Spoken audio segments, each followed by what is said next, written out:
America, fuck yeah, coming again to save the motherfucking Wednesday. Here on the Owls Americast, Sheffield Wednesday opinion with an American accent and an American owner. We're back. It's been almost a full year. You didn't really miss us. You didn't really want us talking about the games. But we're back to talk about the news and take a look forward. I'm your host, Jeffrey Paternostro, in suburban Utah. And given that Wednesday got their second win of the season, their first home win of the season, to finish the year on 0 points, and more excitingly, that they'll be starting next season in League One on 0 points, is cause for a celebration. Pop the champagne. But in the spirit of America, we will not go with the continental European drink. I am instead drinking a quality American beer, the champagne of beers, in fact. It's a Miller High Life, brewed in Milwaukee, Wisconsin.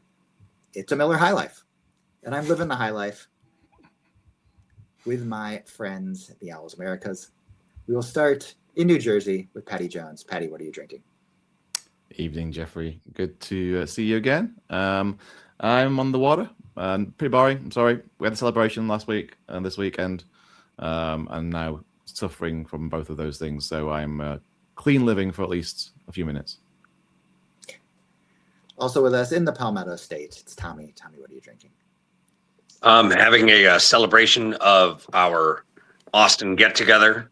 I'm having a little Tito's and soda. Otherwise, what I call is a basic white girl vodka soda, splash of lime. In a pint glass, we should add. I mean, single shot tall. Really. Thank you very much. Yeah. So on this episode of the rebooted Owls Americast, we will take a look back at the recent Wednesday news, take a look forward to what might come for Wednesday in the near and medium term, and a look back in the recent past to our Austin meetup. We will start with the Wednesday news because we don't really want to review the West Brom game, even though it was one of the 2 wins of the season. On the pitch, it was announced that Wednesday had been taken over by the Arise Capital partners and the Storch family at large. And yeah, it had been moving in this direction for several weeks. But before those last couple weeks, it did feel like you were kind of just floating in space and not exactly sure if you were going to get pulled into any sort of orbit. I did not think the club was going to go bust, but there were some left tail outcomes, let's say here, that would be far worse than what ended up happening, Patty. Absolutely. I didn't share optimism that we couldn't go bust. I haven't heard this directly, but I think he's kind of like sideline mentioned it a little bit about some tricky, dark times David Storch went through trying to get this over the line. And right. I think it was also came out something recently that if we basically would run out of money in the next week or so, which is why the May the 1st deadline that he put on us was one of the reasons why he wanted to get that in. Right, because there's no more money coming into the club at that point, really, right? Summer. Yeah. So that I think it was a genuine threat to our existence. Maybe not talked about as much as most people know, but I think it was genuinely there. I think it's down to the tenacity of people like the Trust and Clive Betts as an MP and lots of other people that Storch mentioned. But at the end of the day, what's really saving us is too as well. Yeah. And the Nick DeMarco, is that the lawyer extraordinaire? He's obviously helped on part of the deduction at least. So I think, look, it takes a village, right, to kind of move this club forward, and we've got to be really thankful that we had the right people at the right time. We cut it fine by the sound of it, and it's personally based on like the first interactions with David. He seems like a guy that's got his heart in the right place. He seems like he's got his head in the right place too, which is not something we could say about the last guy. The proof will be in the pudding going forward, right? Like, there's a lot of work to do now, a lot of hard work, and a lot of money is going to be spent in areas that aren't sexy. I know he said in his speech he wanted to get high-speed Wi-Fi into the stadium. It's like, can we pour a pint first? Like, I appreciate it, but can we pour a pint first? I think that was so funny. The difference in goals set by Chansiri and Storch on his first initial kind of interview was like, we're gonna have running water and hot water in the stands, and then we might have some Wi-Fi and electricity too. Yeah. I think I was just at Radio Sheffield earlier in the week, and Clive Betts said it's not like our stadiums even in the 21st century. It's like we need to get into the 21st century, not 2026. It says we need to get into the 21st century, and then we can talk about 2026 capabilities. That's how bad and dilapidated our. I did see the cheesesteak was going around Twitter again in the last week. It seems to pop up every 6 months or so. We need an American to save our cheesesteak. He's a Chicago guy, so I think it's going to have to be a dog. It's going to have to be a dog. Fine. Good Chicago dog would be good. I think they can rebrand that Italian beef. Yeah. The Italian beef was just a slab of this grey meat with a cheese slice. It was funny to me. Obviously, Wednesday fans were going to turn out regardless. But I saw a quote this week from the Leyton Orient manager, who was kind of giving his squad the business, and they stayed up. Like, I don't know if it was on the last day of the season, but they barely stayed up. And he was basically saying they shouldn't be doing a lap of honor. They shouldn't have their family on the field. Like, half of them didn't even try to play this year. And it's like just like really bad vibes. And then Wednesday, who have been relegated for like 2 months at this point, it was a party, right? Not that we haven't been in League One before, but it was a completely different atmosphere. And again, like, we've gone through this before. Like, Chansiri originally was supposed to be the dawn after the darkness. And we're only, 15, oh God, more than that now, years removed from a winding up order. So, and the club has not actually progressed at all in the interim. Well, every other aspect of soccer teams have, right? Like, you think of the clubs, like you look at Coventry, right? Even the clubs they've been passed by in the last 15 to 20 years. It's an uphill climb from here, but we know they won't run out of money. That's a plus. Do we? They do seem, well, for now. Yeah, for now. We said that with Chansiri too. Chansiri is a billionaire, apparently. Well, they do seem to have reasonable goals, as you said, right? Like, they're not promising the world or anything. He's already hired a CEO. It sounds like they're trying to get, Pompey's sporting director, who's a guy that, built that club out of League One into the championship. And before that was at Forest Green Rovers, and he built them out of League Two into League One. So it's he's a recruitment expert, Richard Hughes. So it seems like they are not immediately trying, look, do they have the financial wherewithal on the club backing to go right back up next year? Yes, but I don't think that's the be all and end all, right? It does feel like for the first time, and I know James isn't here, there does need to be more long-term considerations for the club. I can hear James moaning from upstate New York right now with glee. Yeah. You mentioned the long-term strategy talking points. Yeah. Yes. Yeah, I agree. It's a refreshing look. If you're not going to learn from Chansiri's mistakes as a new owner, then you are as dumb as a box. And look, he had to deal very directly with him for large portions of this process too. I did as we all learned in Texas. Yeah. I think we are all familiar with the term asshole tax, right? But it's very rare to see it actually in action. And we've all had our complaints about the EFL over the years and how they tend to manage these particular kind of situations specifically. But I did enjoy that basically the justification for not giving them the 15-point deduction was like, yeah, we get it. He's an asshole. Fine. We understand. We tried. You tried. There's nothing more you can really do. So we'll just waive it. It's fine. Well, and the latest reports saying that he even tried to torpedo. Yeah, I saw the deal on Friday. Yeah. So now we never have to think about him again. assuming they can erase the rest of the paint off the seats. But I still have the jerseys. It's yeah. I mean, that's fine. None of them. I put on 20 pounds since our last show, so none of them fit me anymore. Anyway. I think you should do the. Have you seen Mr. Calling Mr. Meadows on Instagram, Tommy? He can like steam off most like transfers on I think I'll have to find that. I would actually like to do that with the Azerbaijan Land of Fire. That's like the worst. It's Sandiko. It's the worst. I love that jersey. I love that jersey. jersey. Great jersey, but I washed it once inside out, and it was just absolutely destroyed. So now I just hand wash everything. It's great. Got stolen from me at a meetup 6-7 years ago. So it's I have the home and away. They're one of the two that still fit me because they're Sandiko, so they're huge. Let's just dwell a little bit on the Chansiri thing, because I just said we never have to think about him again.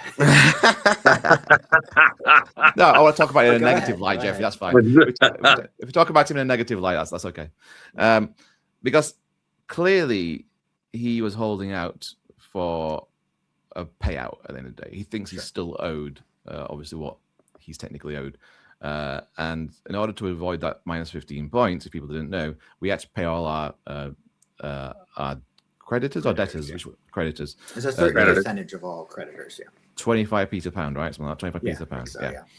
So I believe that reading between the lines, Storch and the Arise partners agreed to do that for everybody but Chansiri. So all the kind of small businesses and the football clubs that we've ripped off over the past few years and not paid. Sorry, you're not getting all of the Malik Wilkes transfer fee. They should be fucking paying us for that guy. Yeah.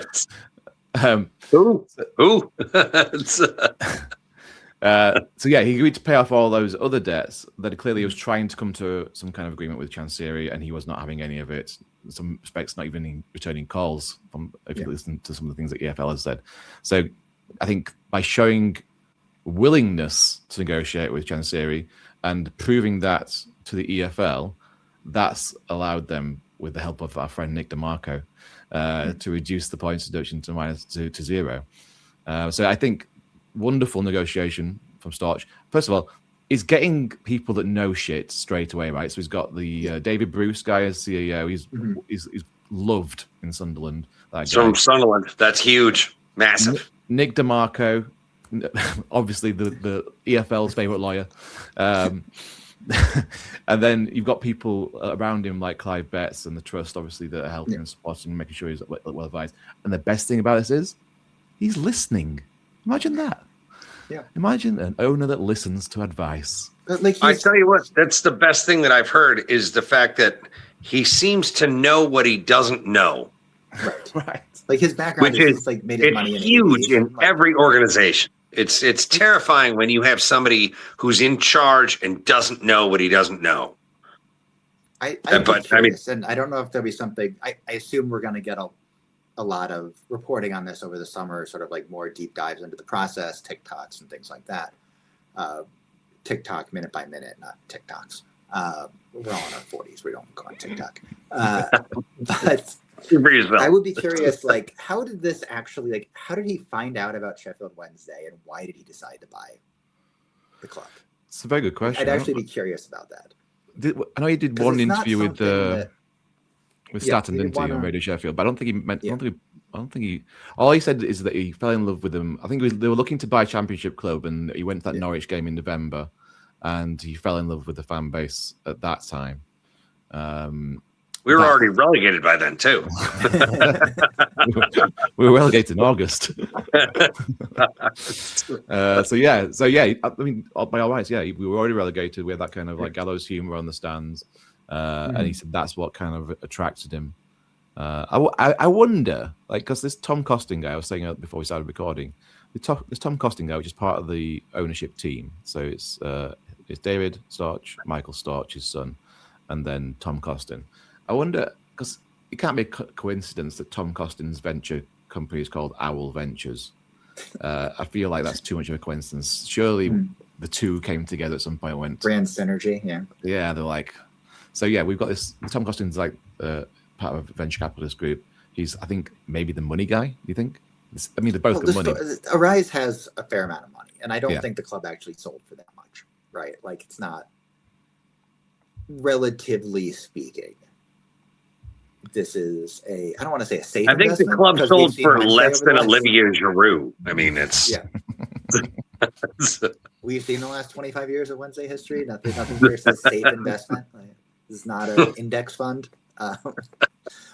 But like, again, there is, I think you've seen what's happened with Wrexham, right? Specifically Birmingham City as well. And look, it's very difficult to make money in the championship. We see, if you look at like the accounting stuff and something like all these teams, look what's happened to Leicester, right? Look what might happen to Spurs if they go down. It's a difficult. I mean, Spurs will probably still make money because they're Spurs, but like the championship is kind of the holding pen, and we saw this with Chansiri. Like going back to the Wembley game against Hull, it was the $100 million. They had just signed a new Premier League TV deal, I think. It was called like the £100 million game, because the winner was going to get like the huge amount of money from the new TV deal to go up, and that's still in existence today. Like the economic gap in some ways is even as championship teams spend more and more money on players, the economic gap between the two leagues keeps getting bigger.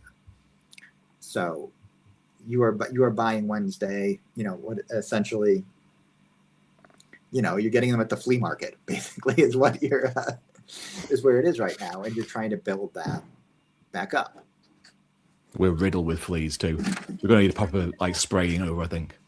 well, I mean, and if you're not Rats. smart about it, then the championship can be La Brea Tar Pits. Can't do it right now. I mean, you can absolutely.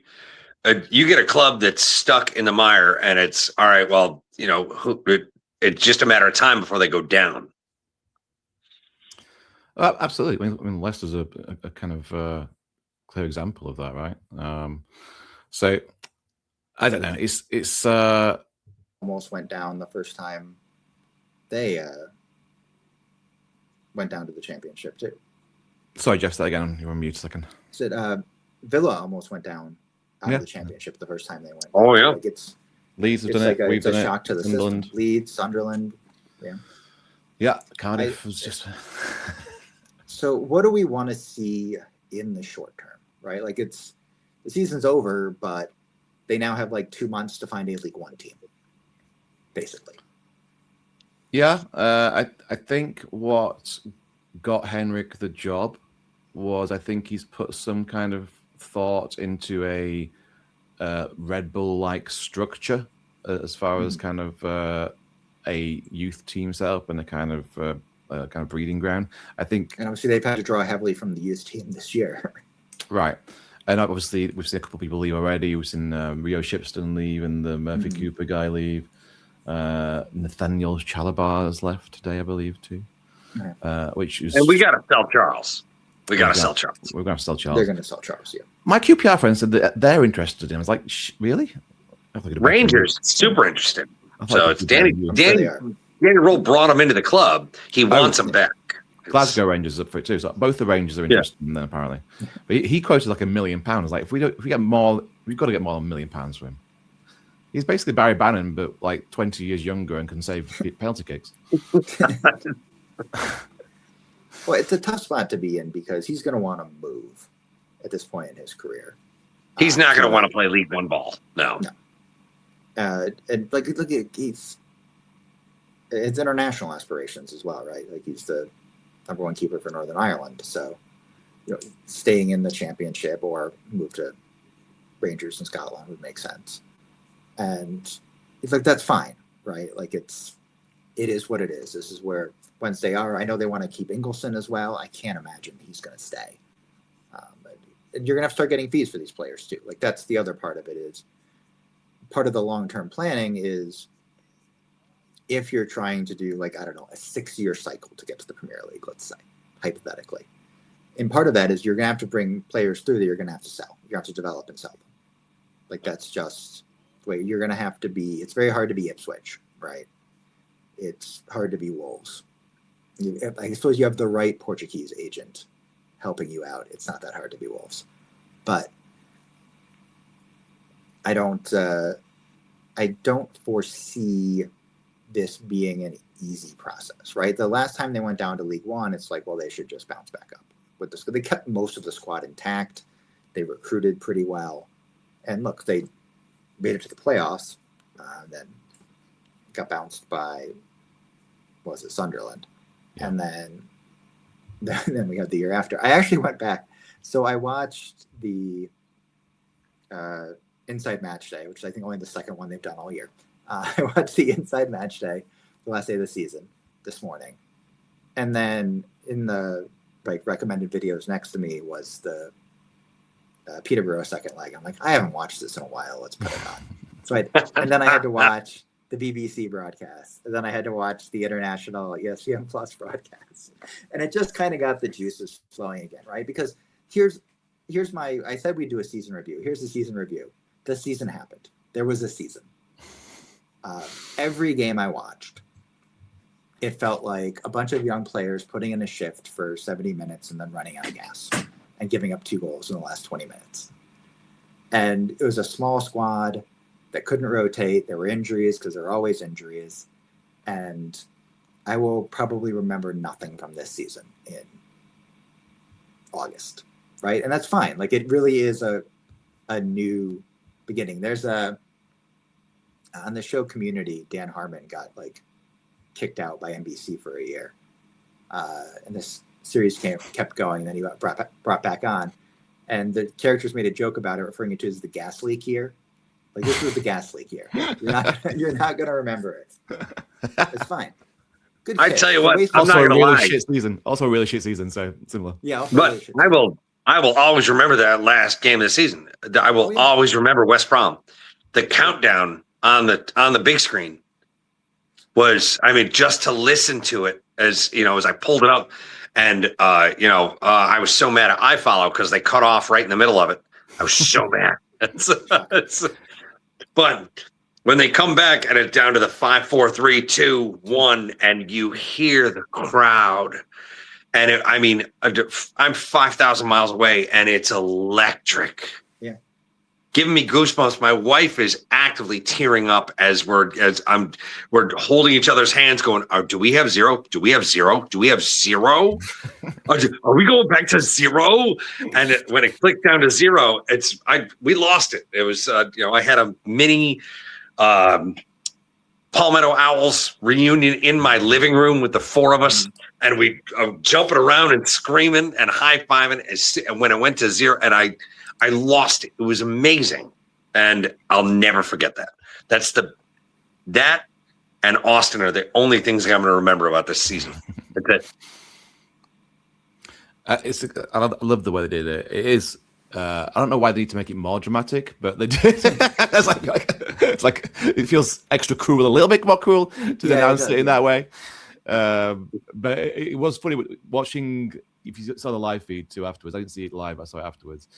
See people when it first came up on screen, and they're like, "Well, why are they rubbing that in our faces?" Yeah, we got minus 15 points. And then it drops 1, and you see a few people in the crowd catch on what's happening, and the rest of them are going, "What?" And then it takes down to minus 10 or minus 9. They go, "Oh fuck, it's going down." Then by midway through it, they're really fully involved. They're going, Well, it's funny because I'm like, is it going to end at 3? Because it could be 3. It's like we could end up with 3, and that'd be great. 6, sure, yeah. But then it went 5, 4, 3, 2, 1, and I was like, "Oh, are we gonna?" Oh, it'd be very funny if it was just minus 1. Like, we have to give you. That'd have been Shanziri's big middle finger at us. That's probably EFL being petty. Like with the West Brom minus 2 points right recently, so it's just random. Yeah. Leicester only had a couple too, I think. Oh, maybe they had a little. They had I don't think they had enough where it didn't matter, but they had it was only like 4, I think, or something. I think it was like 6 or 8. It was enough to. Maybe it was. Anyway, I've not kept close. Absolutely fucking Wednesday against Leicester in League One next year. An absolute mental way to announce we've got no points next year. And they did it perfectly. Went viral. That's good. I had my VP of marketing messaging me because it went viral onto his feed, and he's a random kind of like supporter of Aston Villa in America, and he was like, "Congrats, Paddy! I just saw this on my Threads feed." And like, yeah, one of them I saw, there was I watched a bunch of different like fan cams in addition to the. And so there's just like one guy in the crowd with like an Amendola jersey on. Like, where did he get that? Did he just get that made? Is he like related? Is he get that made? Like, of all the jerseys to get to, I like him as a player, but like it's just very. He's alone as well. Is he alone? Yeah, I think he's alone. Yeah. We have a whole low country, lower league group here, and every one of them sent me 4 or 5 videos saying this is the greatest thing that's ever happened in the EFL. It's outside of Watford, like, Leicester. This was the greatest. This goes back a couple of years now, but like, granted, they weren't getting paid for large chunks of it. But like the social media, the communications team, like they've done a lot of nice things. I keep thinking back to the Deshaun Bernard video when he signed back up, and they did all the posts of the guy tweeting the photos of Deshaun Bernard on Twitter. Like, I'm going to post a photo of Deshaun Bernard every day until he signs. And they like reference it in his signing video and things like that. So they've done some, like the Windass drop in the kit reveal a couple years ago too. Like they've done the removing Chancery virus. Yeah. So I'm hoping they get like the backing both from the ownership and from, you know, a team on the field that allows them to have a little more fun with that too. Yeah. There's still dozens of people who want Carlos to come back. Come on. Yeah, I mean, I'm sure. I'd like fine, but I'm sure Carlos wants to come back too, frankly. Well, on the manager then, what do you think about keeping Henrik next season? What's your opinion on that? I get it. It's just not fair to evaluate him based on this season. Like, I will say he kept them playing. Like they got a run of draws like towards the end of the season. And it's a very difficult situation. And we'll just kind of see where we are in December, basically. It seems like he's only they're going to bring in someone to handle recruitment. If it's Richard Hughes or not, I don't know. They're going to bring in someone to handle recruitment, and he's going to be able to just focus on the team, right? The training, the integration with the youth setup, whatever else.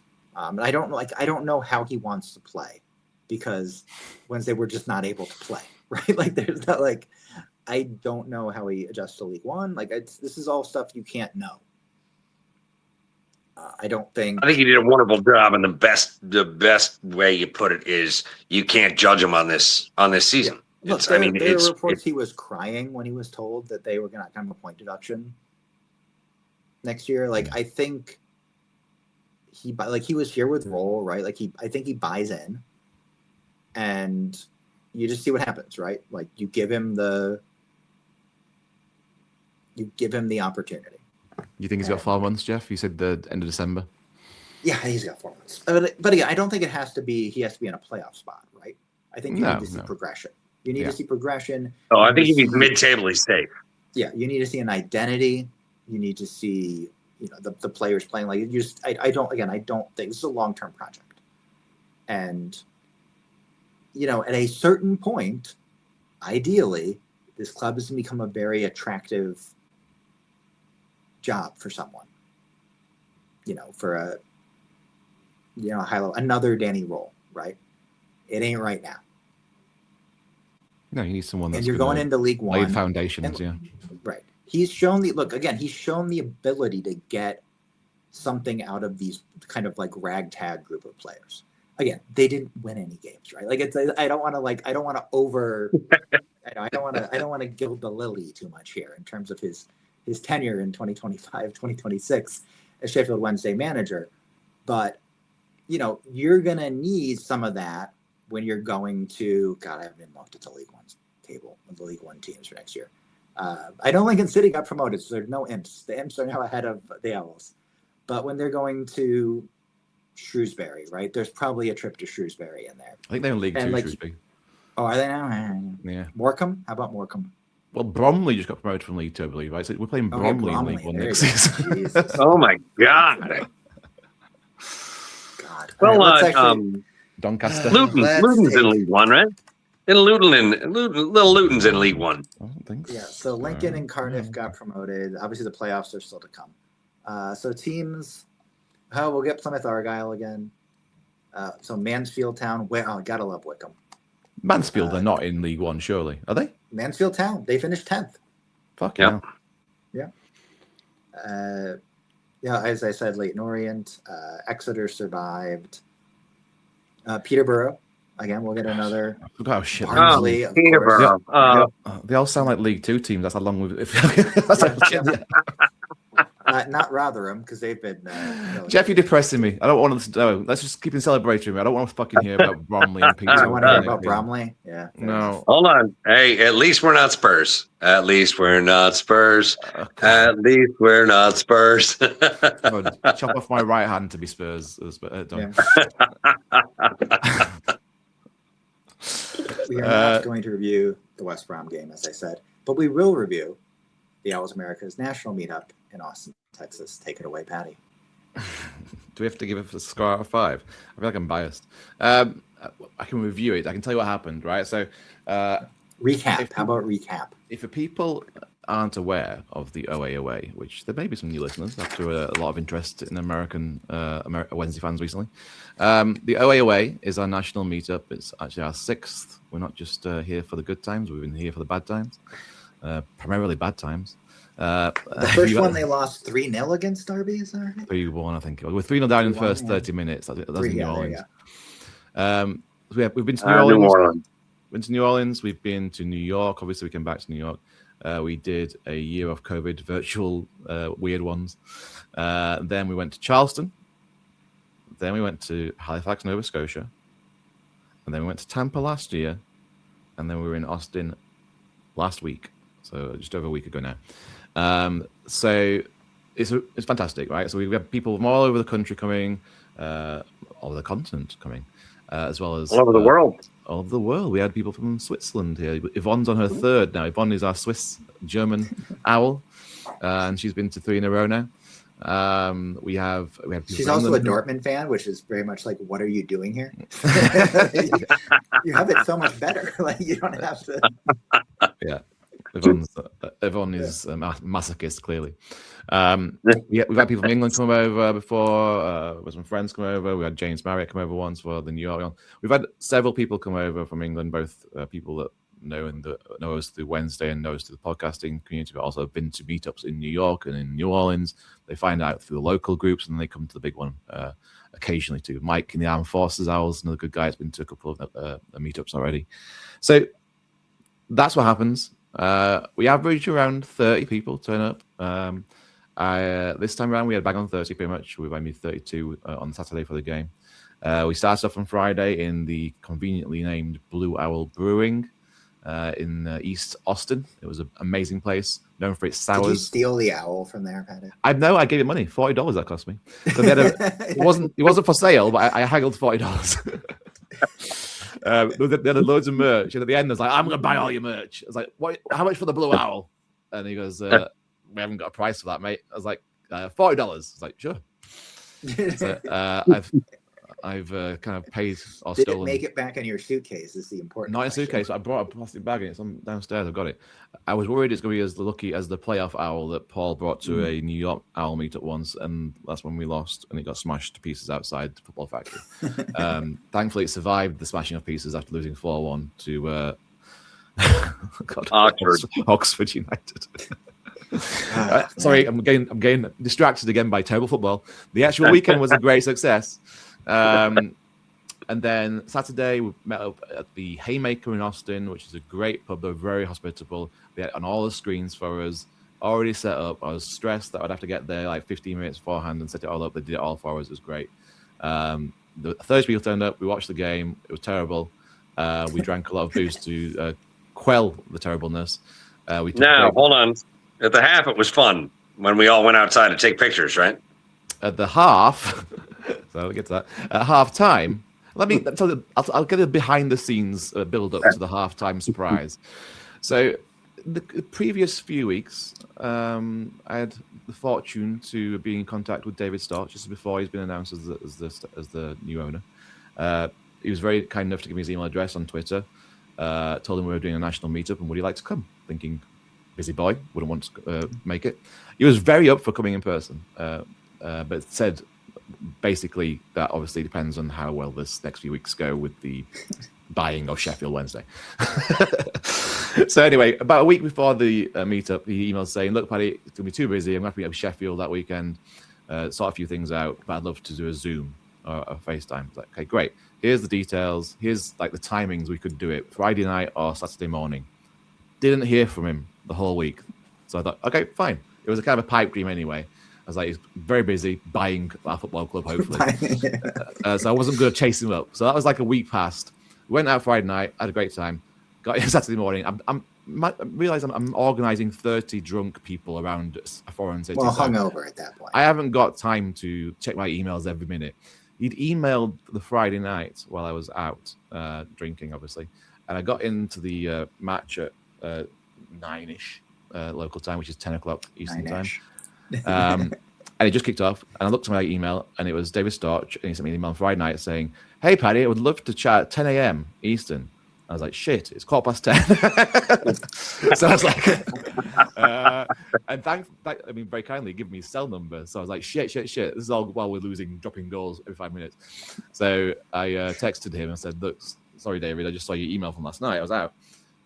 Would you mind doing it at half time at 10:45 Eastern? And he replied straight away. It was like, sure. I was like, great.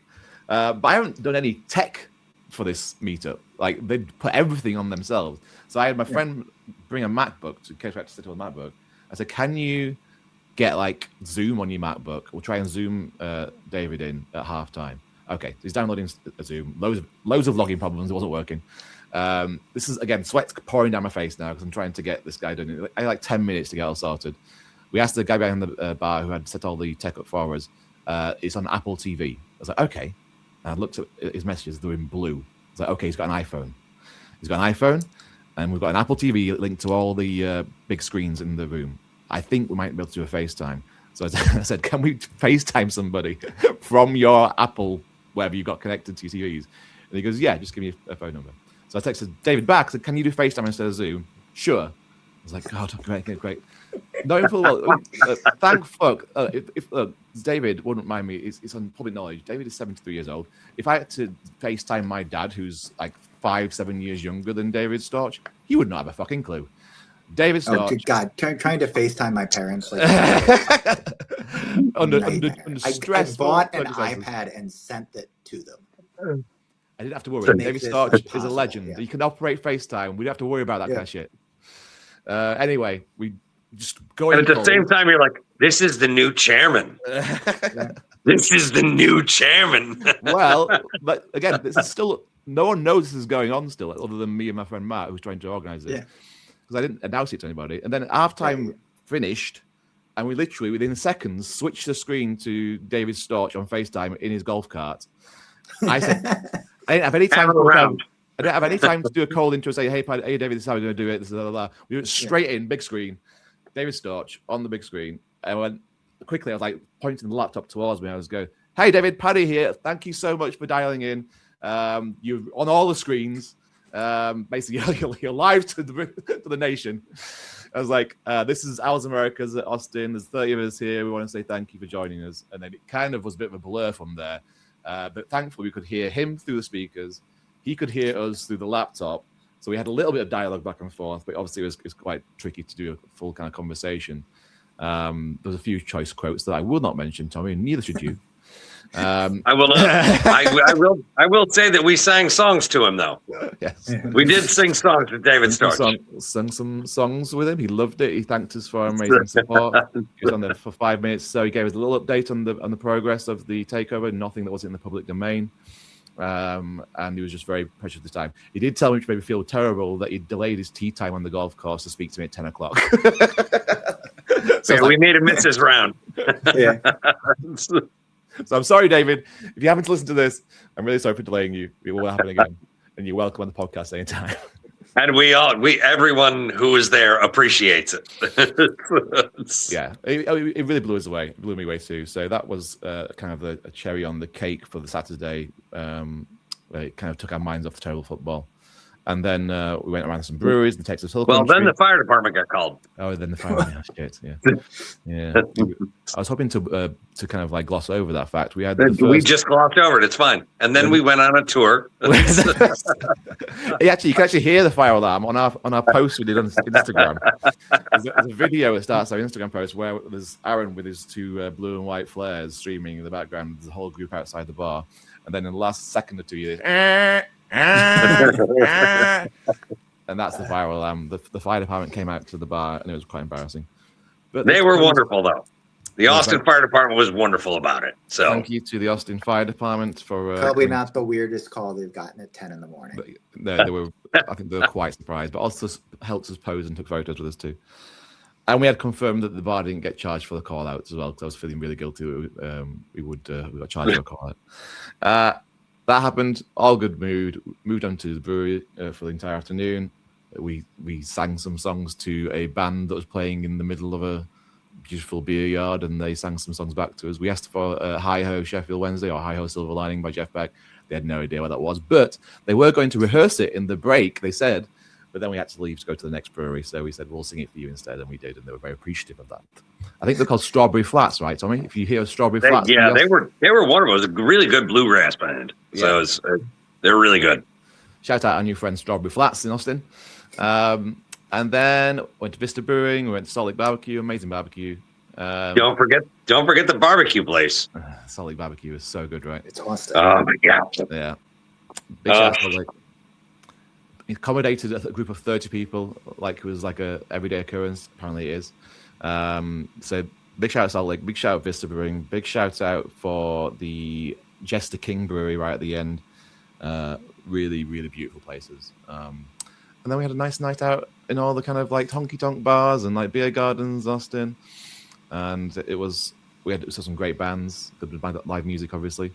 I was going to do some two-step dancing, but I really couldn't work it out. Everyone was so good at dancing in Austin that I really just thought I'd embarrass myself.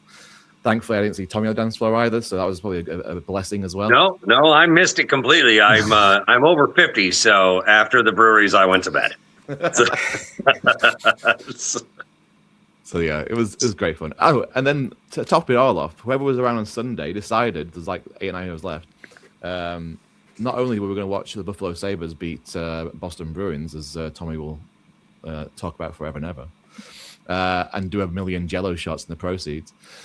Whether it was Jello-fueled shots decision-making that chose us to go to Bruce Springsteen en masse, it was a great decision regardless. And there was 7 or 8 of us, was there in, Tommy, on this sky deck at the Austin Moody Center, just us.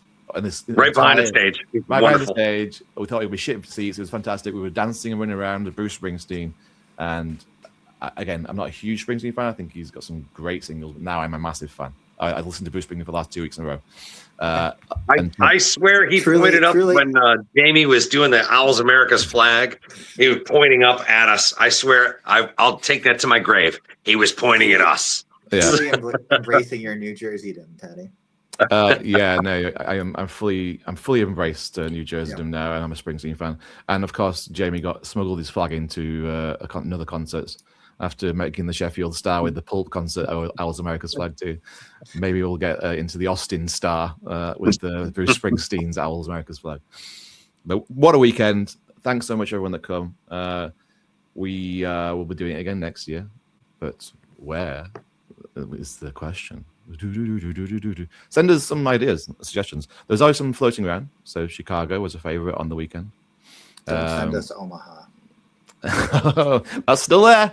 Omaha is still on the docket. Don't ask why. I would do Chicago or DC or Boston or let's make Graham host. What do you say? So yeah, I'm up for those two. The other wild card thrown in at the last minute on the weekend is the mayor of Honolulu now knows who we are. Yeah. So I think Honolulu away would be amazing. And it'd be a 2 a.m. kickoff. Drink. Just stay up. Stay up. We'll do it at the mayor's house. All right, so we're going to reach our contacts out to the mayor of the Honolulu team and make him a Wednesday fan. And maybe away 2027 will be in Honolulu.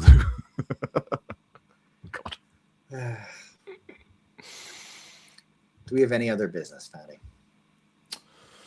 Do we have any other business? No. I think we have a new logo. Space. I guess we should talk about that. Oh yeah. What Very do you similar think? to the one I'm wearing on my shirt. It's very similar to the yellow 90s one. The classic 70s, 80s, 90s was it? It was around. Early 90s at least. So I like it. I like it a lot. I think they did a great job. I think they've just zhushed it up enough to make it a bit more different. The SWFC font is a little different. Bring it into its own kind of like era. But generally, I think it's great. I'm really looking forward to see what they're doing with it on a kit. It's almost Chupa Chups. We're in Chupa Chups era. Oh, if we could, I'd love a Chupa Chups advertisement. Are they still going? If not, no idea. Yeah, I'd love a Chupa Chups sponsor. By the way, still waiting to see the tattoos.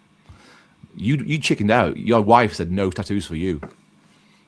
Well, I didn't chicken out. I'm afraid of my wife. It's fine. Me too. She told me not to let you get a tattoo, and I was like, "Why can't you just tell him directly?" She says, "No, you listen to you." Well, thank you for listening to us. This has been episode 1 of the Owls Americast. We're rebooting. It's the amazing Owls Americast in like Marvel terms, I guess. Sheffield Wednesday opinion with an American accent. You can find us on the internet, owlsamericas.com. And email us at owlsamericas@gmail.com and find and follow us on Twitter and Instagram at owlsamericas. Our podcast intro and bumpers are still by our fellow Wednesdayites revenue the makers. Podcast wherever you get podcasts, just search for the Owls Americast and you can listen or subscribe right there. And we will see you probably sooner than the last time I said we will see you on another edition of the Owls Americast.